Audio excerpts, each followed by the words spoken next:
You can have it all with no sacrifice. What do you think of that? How does that sit in your body? Does it feel true? Does it ring true? Look at the word sacra, sacred, sacral, and feel into that. And because what I believe is the word sacrifice, like any construct of the mind, is exactly that, first of all.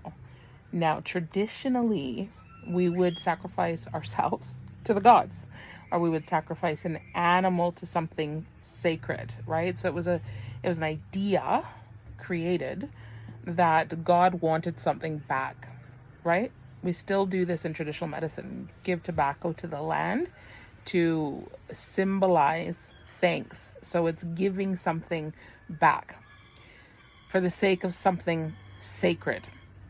So we often have a pretty negative idea about what sacrifice is.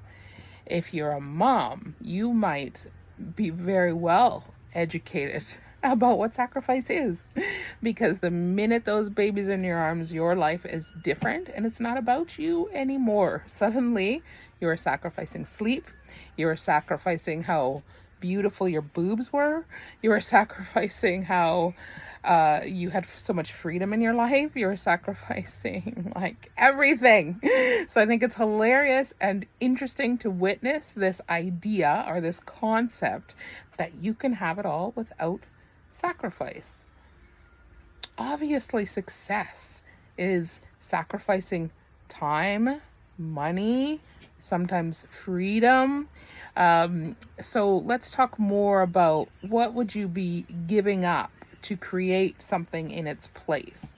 We've been in this RV, for example, for 8 months. Mom would much rather be in a villa, but my children are thriving in the school here. They're having a wonderful time.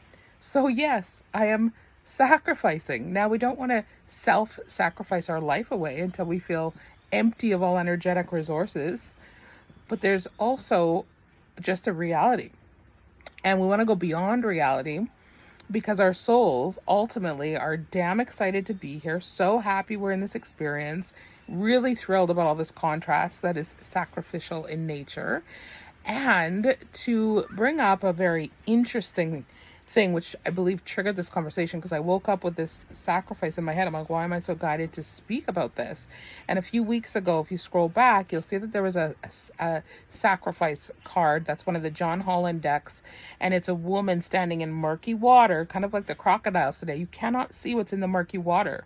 And she's got her hands in prayer pose above and doing a sun salutation. And there's all of this rainbow light coming in from the ethers. And she's got this flower in her hair. So even though she's up to her waist in murky waters, there's all this light, wisdom, information, knowledge pouring into her. So the concept of sacrifice was we would give part of ourselves. We give our flesh, we give our body, and then we die and we leave our body and go back to source. So the card sacrifice, and this is the story attached to the human construct. And with any human construct, we want to know that there's some trap in there if it's causing suffering. Okay? So with suffering, how do you get out of the trap? You dissect it, you unpack it, and then like a little mouse trapped in an illusionary force field, maybe you can set yourself free and not be in the suffering by changing the construct in the mind of what are you giving and what are you getting back for anything in your life, right? I just say, hey, I'm a free soul. I'm raw, I'm rich, and I'm real. What do I actually want if I'm suffering being stuck in the trap with my beautiful kiddos in a small RV when I really want more space, more freedom, blah, blah, blah? Well, then I go rent an apartment, and gratefully I can do that. I give money to go, I sacrifice that to go be up higher in a bigger space where I can meditate and create things. And I was going to go up there and make this video, and I'm like, no, do it here. It's hilarious because we wanted this RV.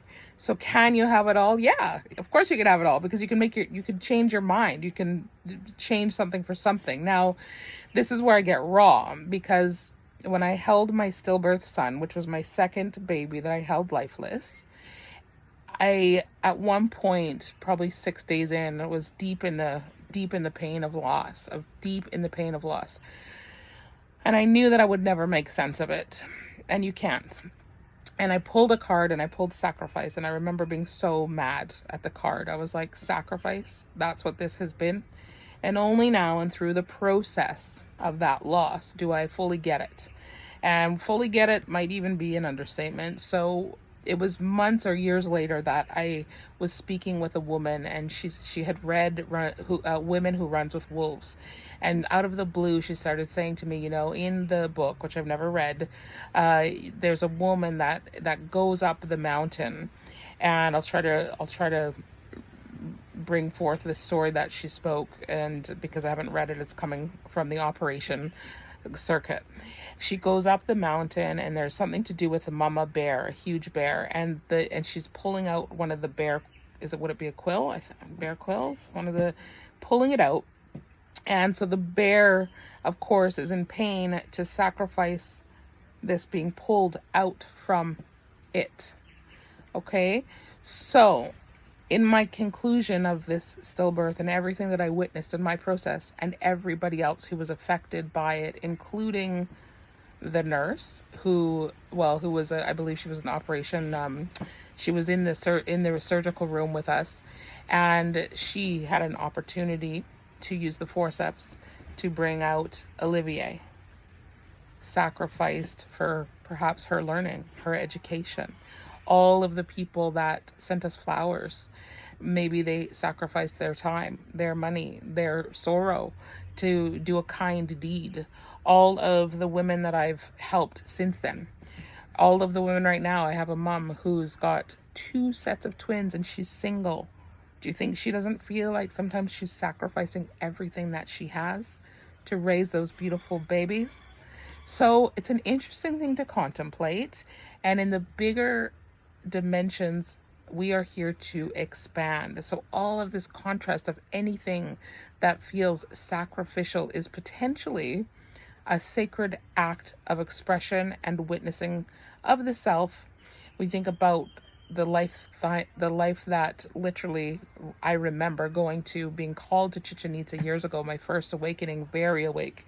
It's quite interesting to remember your past lives simultaneously, because I was exactly where I know. Oh, I hope this catches exactly where I know that I had sacrificed myself for the community. So this is my bottom line. Where do you sacrifice yourself? What we really want to look into is self-betrayal, and where you're giving up parts of yourself and checking in with that. And you need to know that, yeah, you're always going to have to give up something for something else. That's certainly a belief that we're overcoming. But if you're a mom or if you're a wife, there are going to be times where you need to trade off for something. If you want to be speaking on a stage, you're clearly not with your children.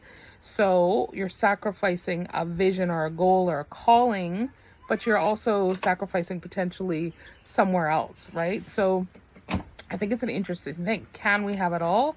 Or do we instead have the power to choose what is sacred to me in this moment, and not see it as a sacrifice, but see it as a very powerful choice, so that we feel great about it instead of getting locked in the trap of suffering and what we might call old school sacrifice. Love you.